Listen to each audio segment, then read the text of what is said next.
चलिए तो बच्चा लोग क्लास में लोग ध्यान से आज आगे कंटिन्यू करेंगे और क्लास में हम उनसे न्यूमेरिकल टैक्सोनॉमी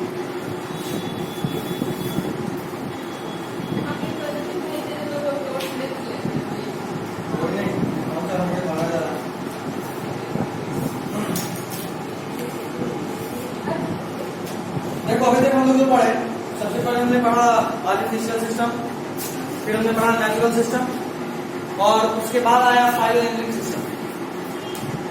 नेचुरल सिस्टम सबसे पहले आर्टिफिशियल सिस्टम एक ऐसा सिस्टम ऑफ क्लासिफिकेशन जो सिर्फ मॉर्फोलॉजिकल कैरेक्टर्स को ही बेस बना रहा था, वेजिटेटिव और रिप्रोडक्टिव कैरेक्टर्स को इक्वल वेटेज दे रहा था, ये सब प्रॉब्लम्स थे। उसके बाद आया natural system. Natural system of classification में दिक्कत ये था कि ये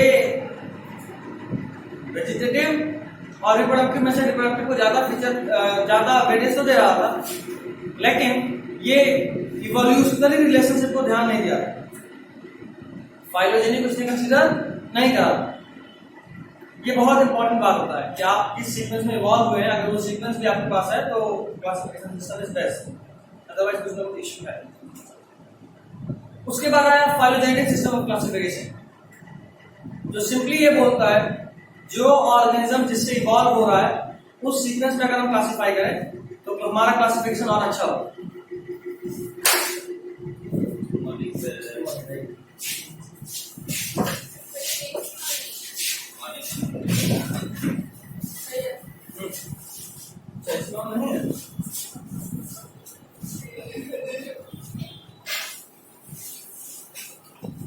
ठीक है, तो फिर आया नेचुरल सिस्टम जो कि फाइलोजेनेटिक सिस्टम जो कि इवोल्यूशनरी क्लासिफिकेशन को भी वेटेज दे।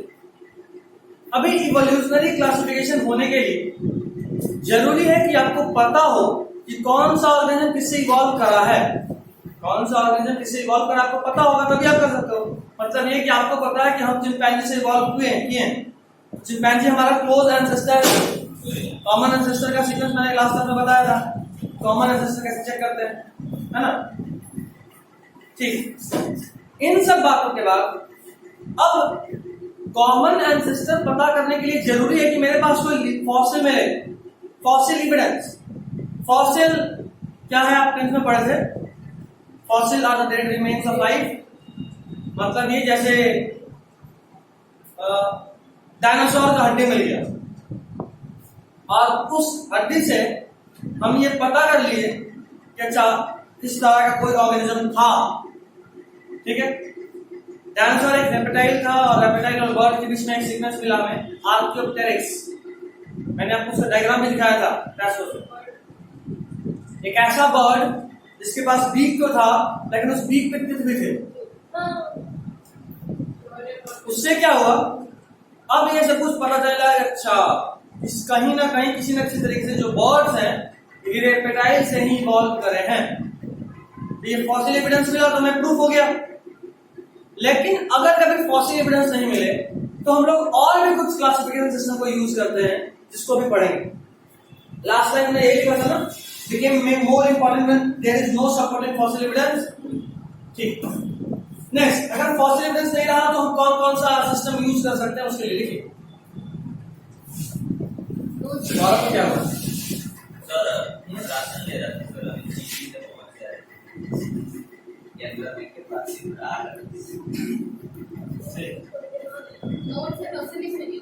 हाँ वहां से भी लिख सकते हो, बट अभी नहीं लिखो तो लिख लो पहले।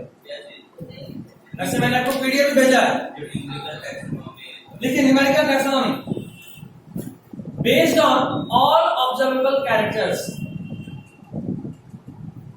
Based on all observable characters,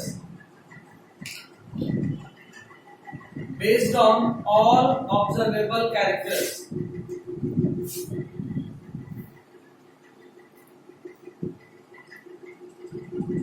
numerical taxonomy में हम लोग जितने भी ऑब्जर्वेबल कैरेक्टर्स हैं उन सभी पे बेसिस करके बनाते हैं। Next point, number and codes are given, number and codes are given, number and codes are given to to all characters, number and codes are given to all characters, and the data is then processed. And the data is then processed. Subhangi क्या हुआ? पता नहीं, समझ में साथ में क्या मौका नहीं मिला नहीं? अच्छा, वही सो रहे थे। अच्छा, लग रहा सो ही रही है। सना अच्छा कल की बात है, बात से चुकी है। उधर से कौन यासिन का आएगा ना? ये जरूर तो जाएगा, नहीं जाएगा। कौन? हाँ सलोनी है यार। खैर बायोलॉजी में मुझे कभी नहीं आई, तो काउंट नहीं कर रहा।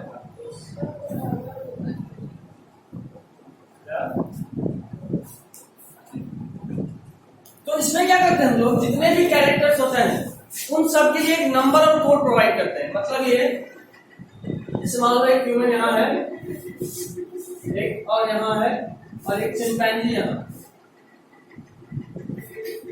ठीक, मान लो अगर हेयर का कलर ब्लैक है तो लोग नंबर दिए 1, अगर हेयर का कलर ब्राउन है तो नंबर दिए 2, और अगर हेयर पूरे बॉडी पे तो नंबर दिए 3। ठीक, अभी अगर आपके पास बॉडी पोस्चर जो है वो इरेक्ट है तो नंबर दिए 4, बॉडी पोस्चर यहाँ भी इरेक्ट है तो इंसान है तो नंबर दिए 4, बॉडी पोस्चर झुका हुआ तो नंबर दिए 5। ठीक, ऐसे कोड असाइन कर दिए। 5 का मतलब कि वो ऑर्गेनिज्म सीधा नहीं चल पाता है, 2 का मतलब उसका जो हेयर का कलर ब्राउन है, 3 का मतलब उसके पूरे बॉडी में डेप्थ से है, 1 का मतलब हेयर का कलर ब्लैक है। अभी मेरे पास एक ऑर्गेनिज्म मिला X, हमको नहीं पता क्या है, इसमें कुछ मिल रहा है 1 और क्या छोड़ो 1 छोड़ो 3 और 5, तो ये क्या होगा? चिंपैंजी। इसी यही न्यूमेरिकल टैक्सोनॉमी। जितना भी ऑब्जर्वेबल कैरेक्टर है 100 सबके लिए कोड असाइन कर दिए। हम लोग इसको कंप्यूटर में प्रोसेस करते हैं, कंप्यूटर में सारा डाटा डालते हैं, आंख का कलर कैसा है, नोज कितना है, आईज कितना है, माउथ कितना है, ईयर्स कितना है, हेयर कितना है, हेयर का कलर क्या है, आई का कलर क्या है, सारा डाटा डाले। कंप्यूटर एक साथ प्रोसेस करा सारे ऑब्जर्वेबल कैरेक्टर्स को। और जब देखो 2-3 कैरेक्टर लेंगे तो हो सकता है गलती हो जाए। जैसे मान लो हम काउंट कर रहे हैं कि ये में 3 देखे और चिंपैंजी बेचारा घूमते घूमते ना जिस सलून में पहुंच गया और सारा बाल ही शेव करा गया, उसके पूरे बॉडी पे एक भी बाल है। उसके बाद तुम देखोगे तो क्या पहचान पाओगे चिंपैंजी है? नहीं, क्योंकि उसके तुम्हारा एक कैरेक्टर पूरा पूरा गायब हो गया, क्योंकि तुम सिर्फ 2 कैरेक्टर देख रहे हो। लेकिन अगर तुम 100 कैरेक्टर देखोगे, एक कैरेक्टर मान लो खत्म भी हो गया, फिर भी 99 तो मिलेगा, और ये इस बात को प्रूफ कर देगा कि नहीं ये वही ऑर्गेनिज्म है। समझे? चलिए अगला point, carried out using computer. Next point, carried out using computer, मतलब न्यूमेरिकल टैक्सोनॉमी का जो टास्क है it is carried out using computer. Carried out using computer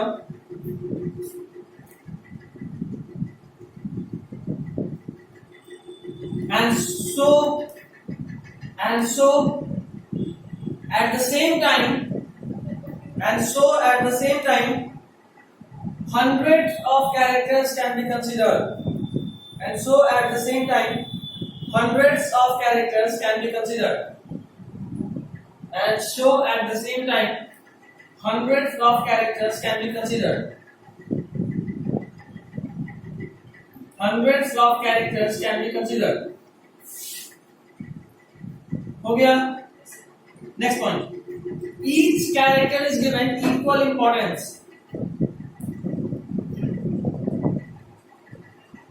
each character is given equal importance, her character को हम लोग equal importance देते हैं।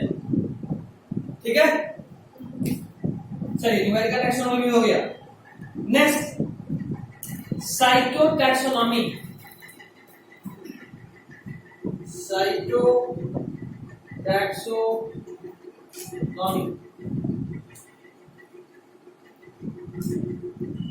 Cytotaxonomy देखिए, based on psychological information based on psychological information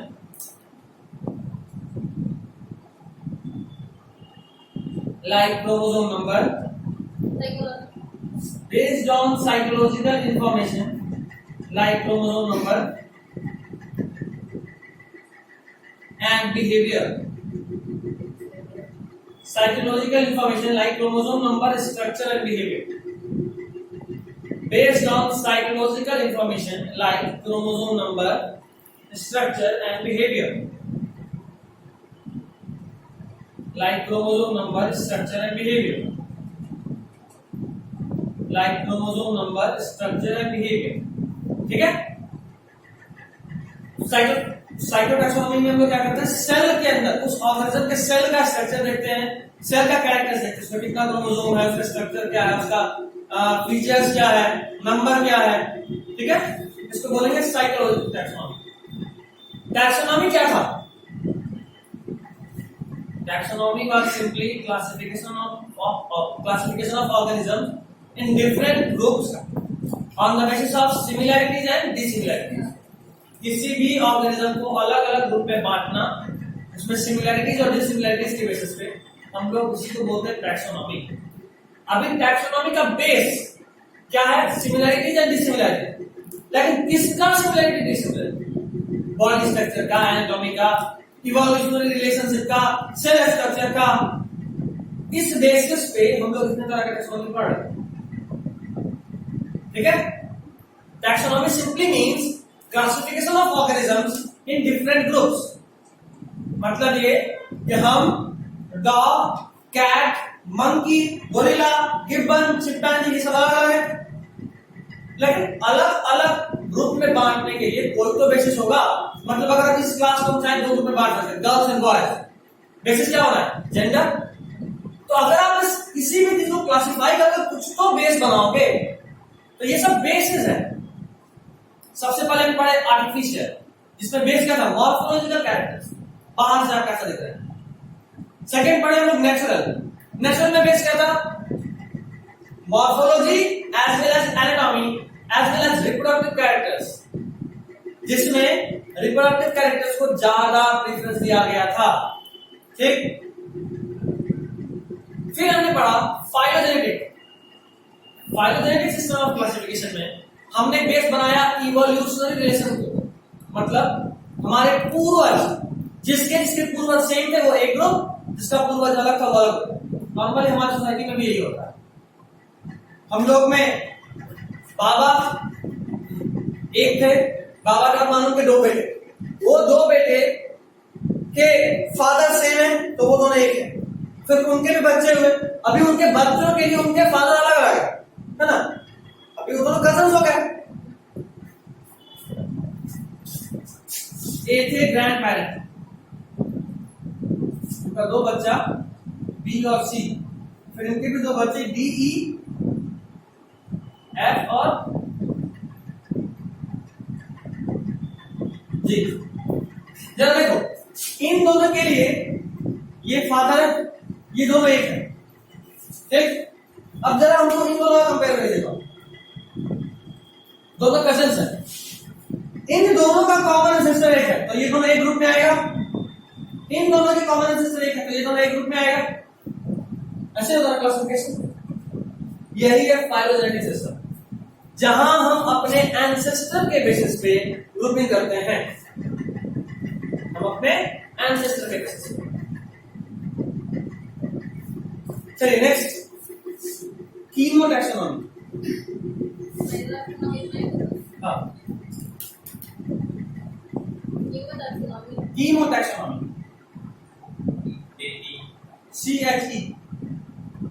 CHEMO, उसके बाद taxonomy. कीमोटैक्सोनॉमी हो गया. देखिए, it uses chemical constituents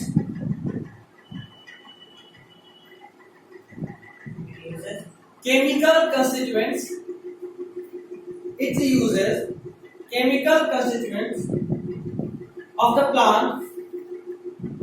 It uses chemical constituents of the plant to resolve confusions. It uses chemical constituents of the plants to resolve confusions. It uses chemical constituents of plants to resolve confusions. To resolve confusions. Okay? Next. अब algae का हम लोग बात करेंगे। अभी तक हमने classification के सारे बेसिस को पढ़ा। अब हम लोग प्लांट को मेनली 5 ग्रुप में डिवाइड करते हैं। एल्गी, बहुत छोटा प्लांट जो पानी में ही रह सकता है, पानी के बाहर नहीं रह सकता। ये most primitive type of plant होता है, इतना प्रिमिटिव कि इसमें रूट, स्टेम और लीव्स भी नहीं होते। ना रूट होता है, ना स्टेम होता है, ना लीफ होता है। रूट स्टेम लीफ को छोड़ो, रूट स्टेम और लीफ लाइक स्ट्रक्चर भी नहीं होता। मतलब कुछ ऐसा स्ट्रक्चर नहीं होता जो लगे कि ये लीफ है, ये रूट है, ये स्टेम है, ऐसा कुछ भी नामो निशान नहीं होता। ठीक, ये था एल्गी। एल्गी जब थोड़ा सा और डेवलप करा, थोड़ा सा और, तो एल्गी कन्वर्ट हुआ ब्रायोफाइट्स। अभी ब्रायोफाइट्स क्या है? तो ब्रायोफाइट प्लांट एक ऐसा ग्रुप है जो एल्गी से थोड़ा अधिक डेवलप है। एक काम करते हैं, इसी को समझने के लिए हम थोड़ा एनिमल का एग्जांपल लेते हैं। सबसे पहले फिश। मछली हमेशा पानी में रहती है, बहुत ही प्रिमिटिव टाइप का ऑर्गेनिज्म है। एक फिश है, शायद आपको नाम सुने होंगे, लंग फिश। सुना नहीं तो सुनिए। नॉर्मली फिश में गिल्स होता है, गिल से वो अपना ऑक्सीजन एक्सचेंज करते हैं। लेकिन लंग फिश में लंग होता है, मतलब पानी में रहना प्रिमिटिव कैरेक्टर है, गिल्स का होना प्रिमिटिव कैरेक्टर है, और वो हमेशा पानी में ही रहता। अब एक ऐसी मछली आई, मतलब एक इवोल्यूशन कुछ ऐसे हो गया अचानक से, एक ऐसा थोड़ा सा चेंज आ गया उसके डीएनए में कि अब उस चेंज की वजह से उसका जो गिल था वो लंग में डेवलप हो गया। गिल किसमें डेवलप हुआ? लंग में। अच्छा, फिश का जो हार्ट होता है वो 2 चेंबर होता है। हमारा हार्ट 4 चेंबर, फिश का हार्ट 2 चेंबर। अभी हुआ ही ये फिश लंग फिश हो, इसमें फिर से थोड़ा सा डीएनए चेंज हुआ। नॉर्मल फिश गिल था, 2 चेंबर हार्ट था।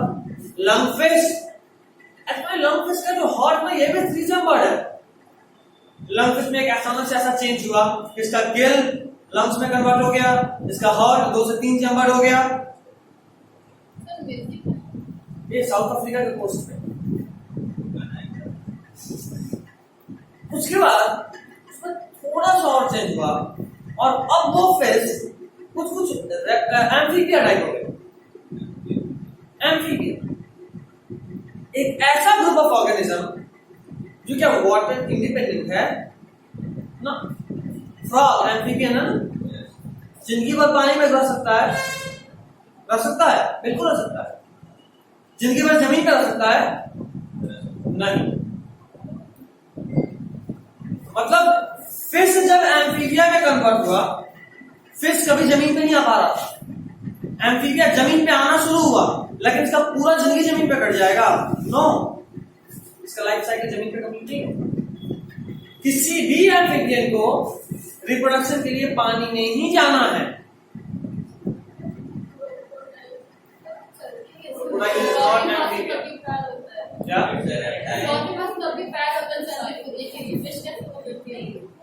फिश पानी में रहते हैं,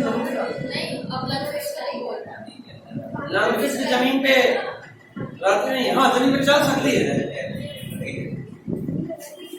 उनका जो फिन्स होता है, अचानक से उसमें इतना पावर आ गया कि वो मिट्टी को ग्लाइड कर सके। एक वीडियो हम आपको भेजेंगे, सुना जाए, एक वीडियो हम आपको भेजेंगे, यूट्यूब पे जाएगा, ड्राइव पे जाएगा। आप सभी का ईमेल आईडी हमको चाहिए होगा, ईमेल आईडी भेज दीजिएगा। गूगल ड्राइव में सब लोग साथ नहीं होंगे, या टेलीग्राम पे भेज सकते, टेलीग्राम पे।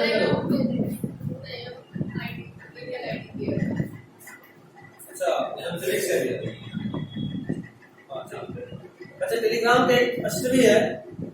टेलीग्राम का कष्ट है कि बड़ा देर से डाउनलोड होगा और नेट बड़ा खाता है। कर रहा है। गूगल ड्राइव सब लोग समझता हो ना, जीमेल पे मेल आ जाएगा, वो वीडियो देखना। एक्चुअली वो वीडियो पूरा पूरा इंग्लिश में है। कल से वाईफाई बंद हो गया, वाईफाई बंद हो गया क्यों? चलिए जरा पता है किसका वाईफाई है?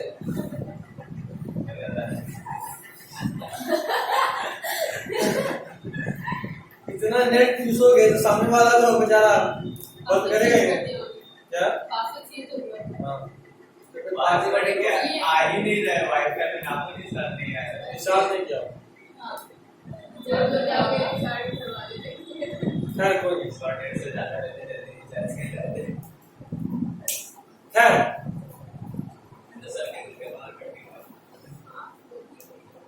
ये भी सही सही बात। खैर तो अब एम्फीबिया वाटर इंडिपेंडेंट नहीं हुआ, लेकिन वाटर से बाहर आ सकता है। अब ये एम्फीबिया में फ्रॉग हो गया, एक्टियोफस हो गया, सब पढ़ना है आपको एनिमल किंगडम चैप्टर में, तो कुछ आपके लिए अजीब नहीं है। फिर आया रेप्टाइल्स।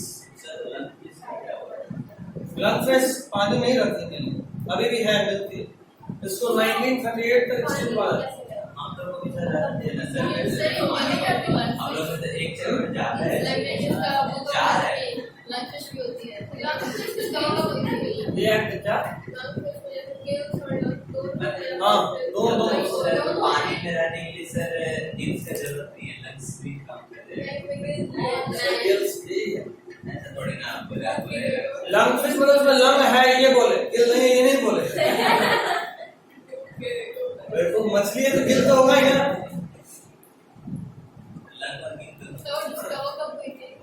एक्चुअली ऐसा फिश का फॉसिल हम लोग को बहुत पहले मिला था, ठीक है, लेकिन इसको बहुत समय तक कोई ढूंढ नहीं पाया, तो ऐसा माना जाता था कि ये एक्सटिंक्ट हो चुकी है।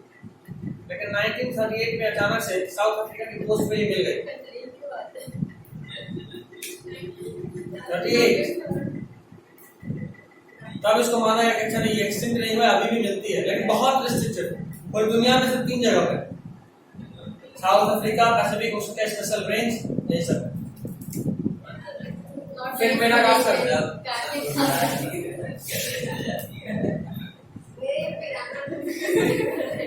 और बहुत सुंदर फिश होती है। इसको कोई लोग बोलते हैं ये एक्वेरियम फिश है।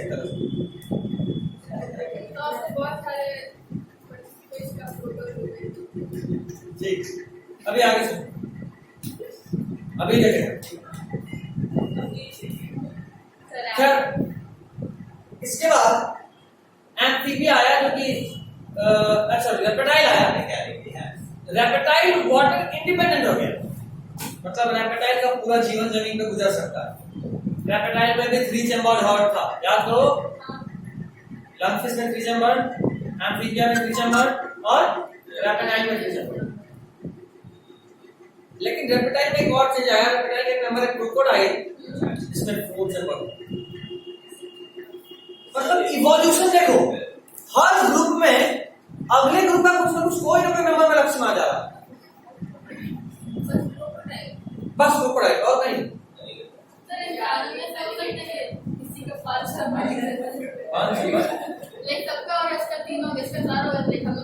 होता है,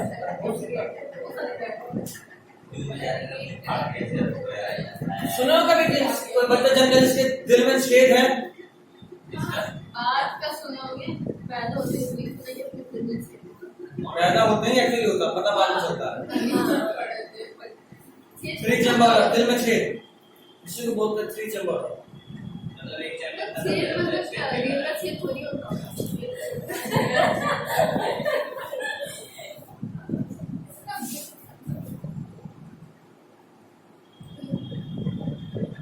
चार चैम्बर देखो यार, ये 4 चैम्बर। अगर यहाँ बीच में छेद हो जाए तो इन दोनों का ब्लड मिक्स होगा, तो ये दोनों तो एक में चैम्बर हो गया।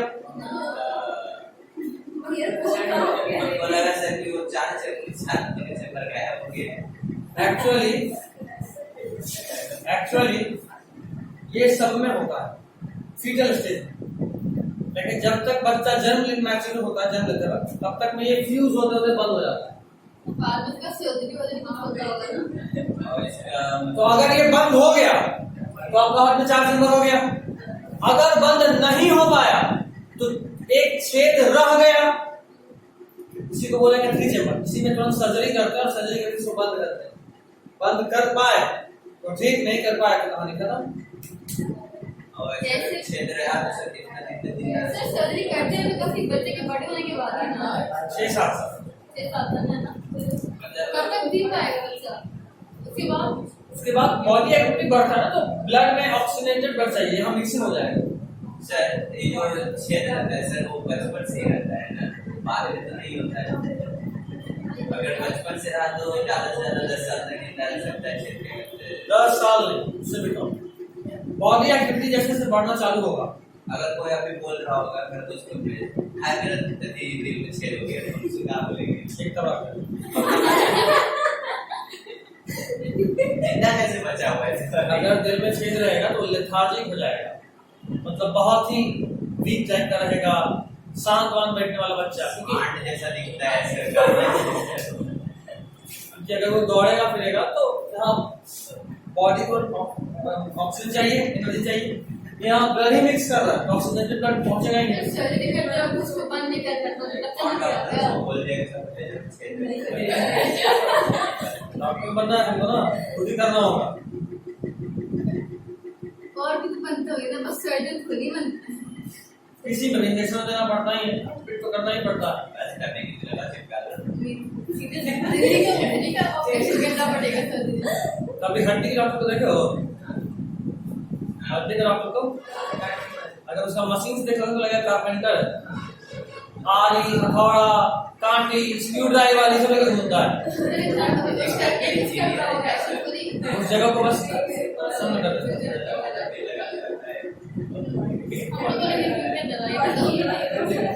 दर्द उससे मतलब फिर उठेंगे बात तो दर्द पता चलेगा कि हाँ यार भयानक हड्डी में पहले छेद करता है, ड्रिल मशीन से दीवार से कितना वैसे, फिर उसमें स्क्रू डालता है, फिट कैसे कसता है। सर जानते हैं सर देखते हैं ना सर उस चीज का रॉड कैसे लगाते हैं? मान लो ये 2 हड्डी टूट चुका है, हाँ ऐसे सटाया, एक टिप पकड़े ऐसे, एक यहाँ ड्रिल, एक यहाँ ड्रिल, खींच दिस हो गया। और सर वो पकड़ के हड्डी का फिर पीस उसको में क्या निकाला रहता है उसको निकाला भी नहीं जाता है ना जब हाँ, जब सब गियर जुड़ गया आपस में, फिर से ऑपरेट करेगा, स्क्रू खोलेगा और इसको फिर भी तो दर्द रहेगा ना। क्या दर्द रहेगा तब भी। दर्द तब भी तो रहेगा ना, निकालने के बाद तो करेगा गलत और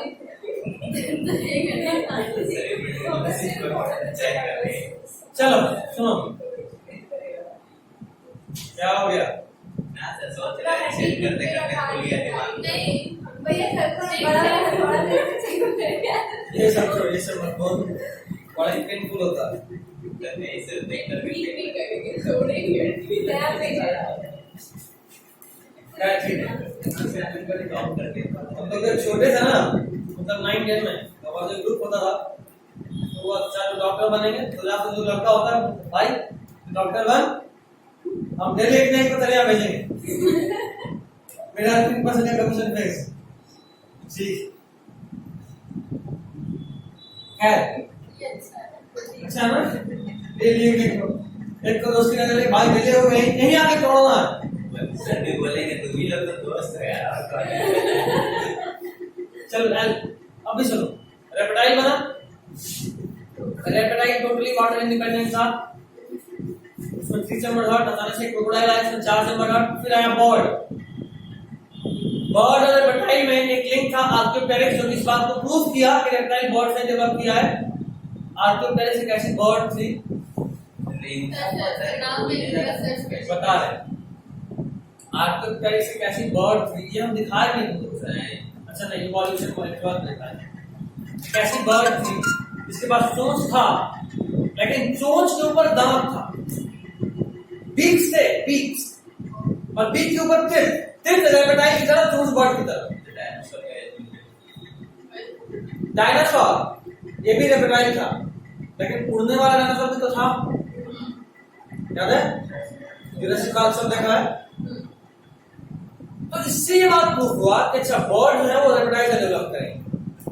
अभी तक जितने थे सब कोल्ड ब्लडेड, लेकिन बर्ड वार्म ब्लडेड था। और फिर आए हम लोग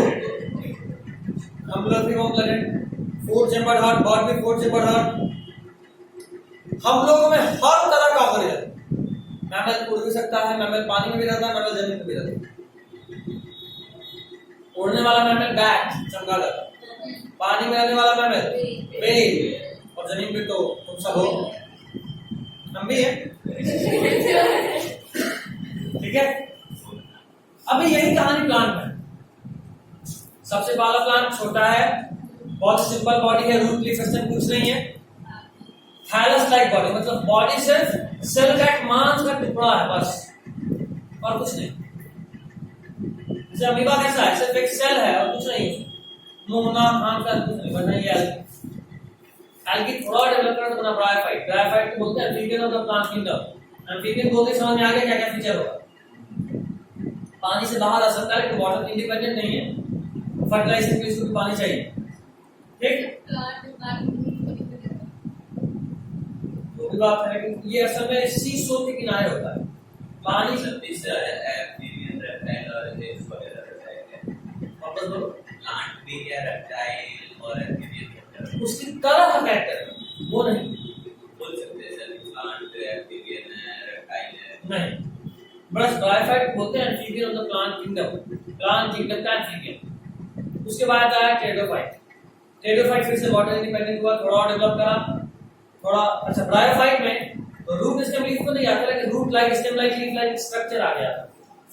ठीक है, रूट स्टेम लीफ नहीं आया था, root like stem like leaf like structure आया था, उस तरह का कुछ आया था, वो नहीं आया ब्रायोफाइट जो एल्गी के बाद। हाँ, फिर आया टेरिडोफाइट।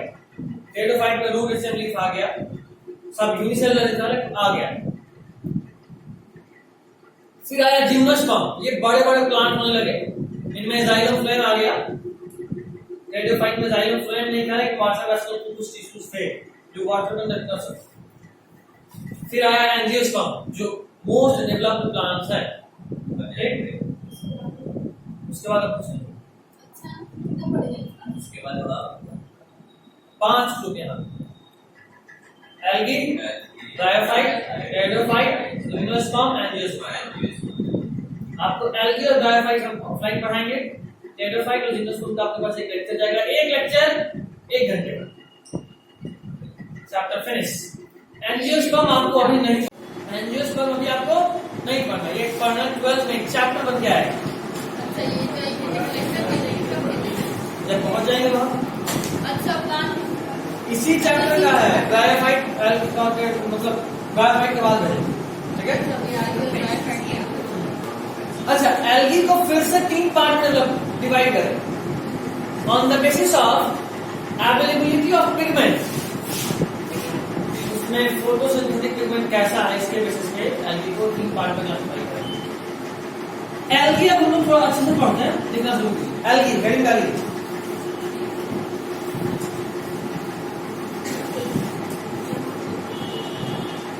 पहला पॉइंट,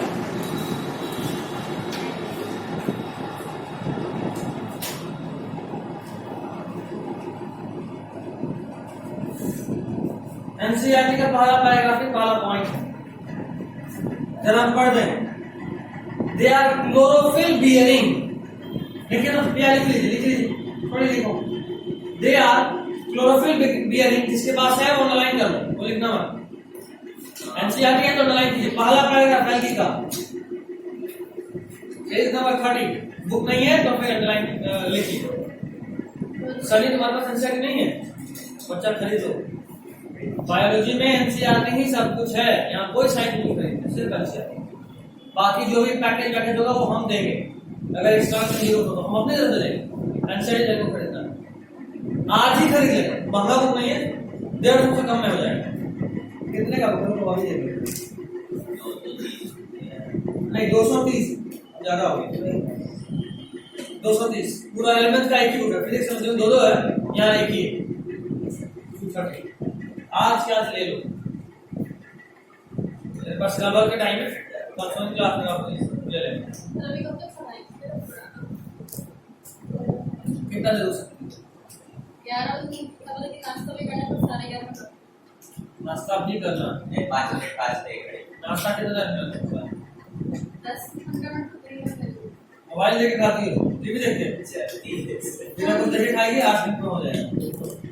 चल 10-15 मिनट और 10 मिनट, अभी 5 मिनट तो अभी है या 5 मिनट। देखिए they are chlorophyll bearing simple, common है सिंपल थैलॉइड। थैलॉइड मतलब बॉडी थैलस टाइप है, थैलॉइड। इसका मतलब अभी भी हम बताएं, थैलॉइड बॉडी का मतलब होता है बॉडी में कुछ नहीं, सिर्फ सेल का मास है, कोई भी डिफरेंशिएशन नहीं, कोई भी स्पेशलाइजेशन नहीं। जैसे हमारे बॉडी में हम लोग बोलते हैं ना यार ये सिर है, ये हाथ है, ये पैर है, लेकिन प्लांट में भी बोलते हैं ये लीफ है, ये स्टेम है, ये रूट है, ये फ्लावर है, लेकिन एल्गी में कुछ नहीं होता, सिर्फ सेल होता है, सारा सेल एक तरह। तो क्या बोलोगे, किसको सिर बोलोगे, किसको पैर बोलोगे, अगर सारा सेल एक तरह का हो जाए तो? समझ रहे हो बात? तो वैसा बॉडी जहां पूरा बॉडी सिर्फ सेल का मास हो, उसको बोलते हैं थैलॉइड बॉडी। थायराइड को अंडरलाइन करके लिख लो, अनस्पेशलाइज्ड बॉडी। अनस्पेशलाइज्ड बॉडी, अनस्पेशलाइज्ड बॉडी मतलब बॉडी में कुछ भी स्पेशलाइजेशन नहीं है। और अच्छे से बोलेंगे तो बोलेंगे अनडिफरेंशिएटेड बॉडी, अनडिफरेंशिएटेड बॉडी। इसी को एक और तरीके से बोल सकते हैं अनडिफरेंशिएटेड बॉडी। एक और तरह से बोलते हैं अनडिफरेंशिएटेड बॉडी, ठीक है। Next point, they are aquatic.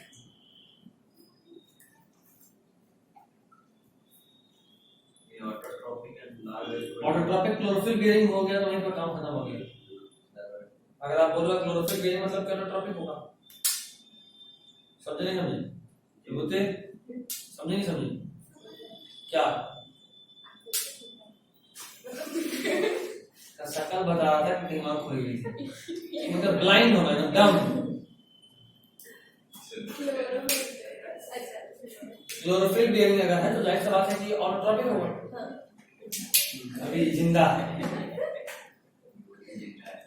Next point is, सुन लो पहले, एल्गी एक ऐसा ऑर्गेनिज्म है जो वैरायटी ऑफ हैबिटेट में होता है। जैसे फंगस याद आ रहा है, हर जगह मिल जाता है, वैसे ये भी हर जगह मिल जाता है। लिखिए, they occur in variety of habitats. Aquatic तो है मतलब पानी में मिलता है, उसके अलावा बहुत जगह भी मिल सकता है, और भी बहुत जगह मिल सकता है। Variety of habitat, they occur in variety of habitats, they occur in variety of habitats. कहां कहां? तो मॉइस्ट, स्टोन, सॉइल, रूट, ये सब कहीं कहीं मिल जाएगा, ये मतलब। अच्छा, लाइकेन सबको याद है ना? लाइकेन क्या होता है? It is symbiotic association between fungus and algae. Fungus और एल्गी जब मिलकर आता है तो लाइकेन बनाता है। लाइकेन हम लोग अलग से भी पढ़ सकते हैं, अब दिक्कत नहीं होना चाहिए। लाइकेन के फंगल मेंबर को क्या बोलते हैं? फंगल मेंबर को, और लाइकेन के एल्गल मेंबर को क्या बोलते हैं? नो ऑप्शन,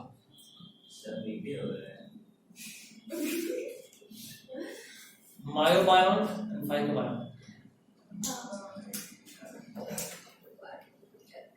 नेक्स्ट,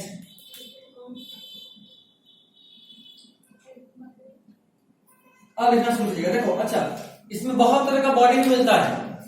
बॉडी मतलब कुछ होता है जो कॉलोनियल एल्गी, कॉलोनियल एल्गी मतलब जो ग्रुप्स में रहता है, ग्रुप में जो रहता है उसको बोलते हैं कॉलोनियल एल्गी। तो लिखिए, वॉलवॉक्स एल्गी में इससे बड़ा पूछता है, इससे अलग से पॉइंट वाइज लिखो, बहुत पूछता है, इसको हाईलाइट करना जरूरी है, साइड में लिख लीजिएगा। वॉलवॉक्स ये colonial algae, wall box is colonial algae. Mention कर दी colonial algae. सीधा ऐसे वॉल बॉक्स में से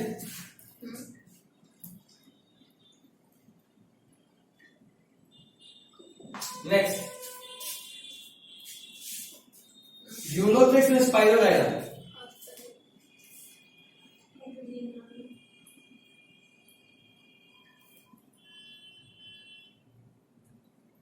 ये फिलामेंट पे चलती है.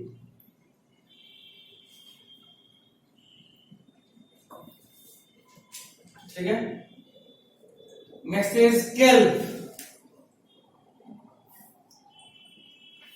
केल्प है, ये एक ब्राउन एल्गी है और ये बहुत बड़ा एल्गी होता है, बहुत बड़ा, मीटर्स में 100 मीटर. बहुत बड़ा एल्गी, बहुत बड़ा. तो ये केल्प है, इसको बोलेंगे मैसिव बॉडी, बहुत बड़ा. 100 मीटर समझते हो? 1 किलोमीटर का 10वां भाग, 1 किलोमीटर का 10वां भाग, मतलब यहाँ समझ लो. कॉलोनी में ना है सर, इसलिए ना लगता है. क्या कॉलोनी नहीं, कॉलोनी में सिर्फ वॉल बॉक्स था. ये अकेला एल्गी है. एक एल्गी कितना बड़ा? क्या कहाँ पाया? ओशन में.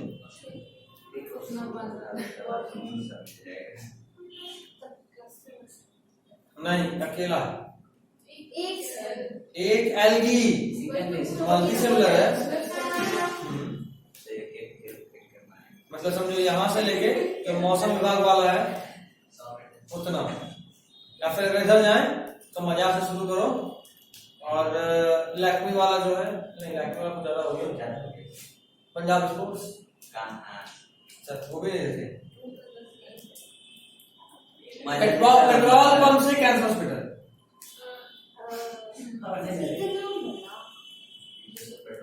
हाँ. नेक्स्ट, इट रिप्रोड्यूसेस बाय, इसके बाद पढ़ना, ये 3 दिन हो गया. It reproduces by asexual, sexual, vegetative method. It reproduces by लिखो. It reproduces by asexual, sexual, vegetative method. It reproduces by asexual, sexual and vegetative method. Algae number है sir. हाँ. समझाते हैं सर. नहीं मतलब उसको खत्म नहीं करेंगे, रुक जा. 5 मिनट और रुक जा. मतलब आज के लिए छोड़ देंगे. 5 मिनट फास्ट अभी बोला था. हाँ, वो 11 बज चुका है अभी. अभी जस्ट 11 बजे. 11:02 ऐसा 2 मिनट वो करें. इसको सीधा घर पहुंचना है. छत पे खड़ा करते हैं, एक बैग डिस्क क्या बैग डिस्क का फोन मारता है. सीधा घर पे आए. अम्मी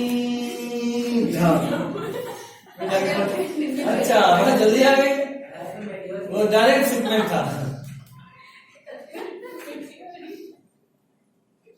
क्या है? Vegetative method. कहाँ से प्रोडक्शन करते हैं? Reproduce by asexual, sexual, vegetative method. तीन लोगों को समझाया एक बार. एसेक्सुअल क्या होता है, एसेक्सुअल और वेजिटेटिव में डिफरेंस क्या होता है, मैंने यही बताया मॉर्फोलॉजी में. याद आ रहा है? अगला point, vegetative reproduction is by fragmentation. Vegetative reproduction is by fragmentation.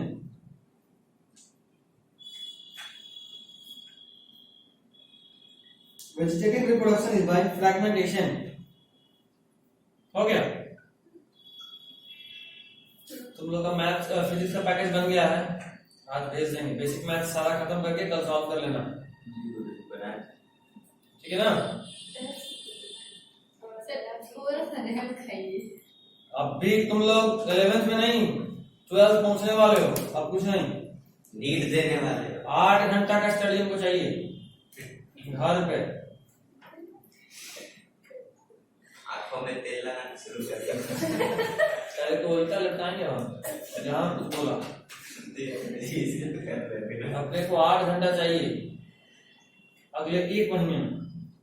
आज से ही अगर 5 घंटा शुरू नहीं करोगे, अगले 1 महीने में 8 घंटा नहीं पहुंचेगा. सर थोड़ा सा टाइम निकाल करके सर टाइम टेबल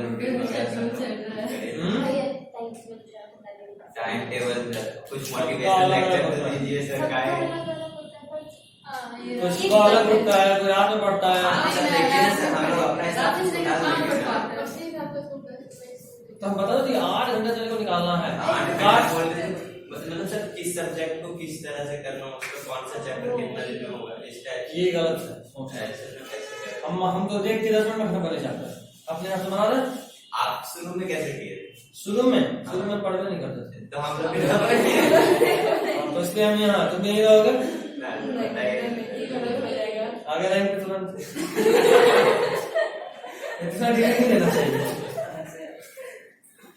मेरे को 8 घंटा चाहिए सर। क्लास करने सर कितना बढ़िया सर, उसका एक एक टाइम बताते हैं। और क्या नहीं सुन ले, जरूरी इतना दिन में इतना चक्कर खत्म। और हम सुनो बिना किसी लाग लपेट के एक बात जान लो, हम बहुत तेजी चलने वाले फिजिक्स में, और इसीलिए इंतजार मत करो। जैसे जैसे काम दे खत्म करो किसी तरीके से, रात में जग के जैसे जैसे भी खत्म नहीं होगा, छूटते जाओगे। एक बार पीछे हो गया लिख के दे सकते हैं, 7 जन्म में साग नहीं, एक बार पीछे हो गया। इसीलिए कोई बैकलॉग नहीं, जिस दिन काम दिए उस दिन खत्म। अगर छूटा कि कल कर रहे हैं, कल पास नहीं है, गए फिर तुम कुछ कर लो साल भर, क्या अगला 2 साल से आगे नहीं। बात एकदम ध्यान से रखना, ये हम 1 साल में नहीं, अपना 5 साल के एक्सपीरियंस बता रहे हैं। 3-4 साल तो मेरा अपना, जब पढ़ते थे, एक दिन पीछे हो गए तुम क्लास के लेक्चर से, उसके बाद तुम साल भर पीछे ही रहोगे। धीरे धीरे गैप बढ़ेगा लेकिन कंप्लीट नहीं होगा। जैसे बायोलॉजी में हो ही रहा होगा, जो टॉपिक पीछे हो गया वो छूट ही गया, फिर जब तक टेस्ट नहीं डालते हो नहीं पाता है, और टेस्ट भी डालते तो अच्छे से नहीं हो पाता। प्रेशर में कुछ कुछ बस पढ़ लेते हो, इसीलिए पीछे मत हो। चलो कहां तक थे? अगला point, asexual reproduction is by production of different type of spores. Asexual reproduction is by production of different type of spores. Asexual reproduction is by production of different types of spores. Asexual reproduction is by production of different type of spores, of which Jew spore is more common. Different type of spores, of which Jew spore. अरे fungus में भी था Jew spore, याद आ रहा है? Jew spore is most common. याद करो, ये फ्लैजेलेटर था, मोटाइल था।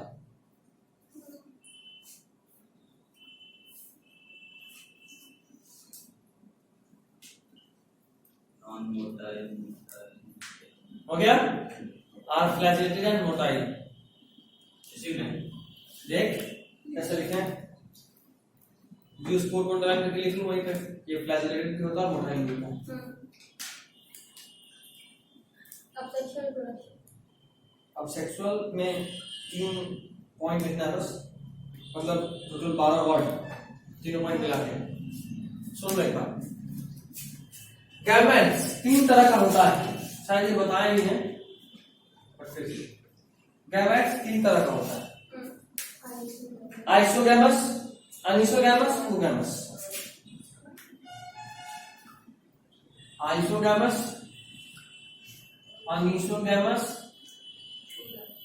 और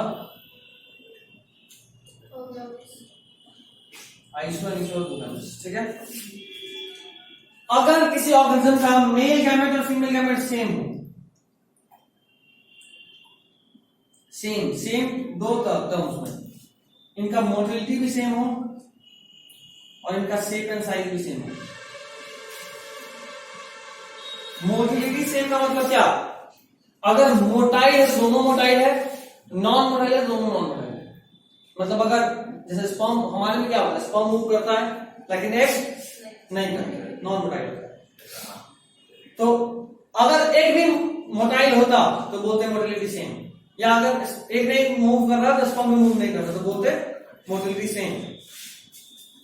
आइए सर, इसमें मेल और फीमेल गैमेट जो है, mail and female gamete either in size और मोटिलिटी में सेम होगा।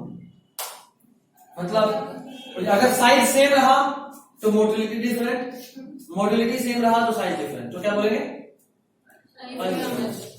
और रूल नंबर में दोनों different, both male and female gamete are different in size as well as motility. जैसे हम लोग, जैसे एक बड़ा होता है, स्पर्म छोटा होता है, साइज अलग अलग हो गया, स्पर्म मोटाइल होता है और एक नॉन मोटाइल होता है, तो ये मोटिलिटी का डिफरेंस हो गया।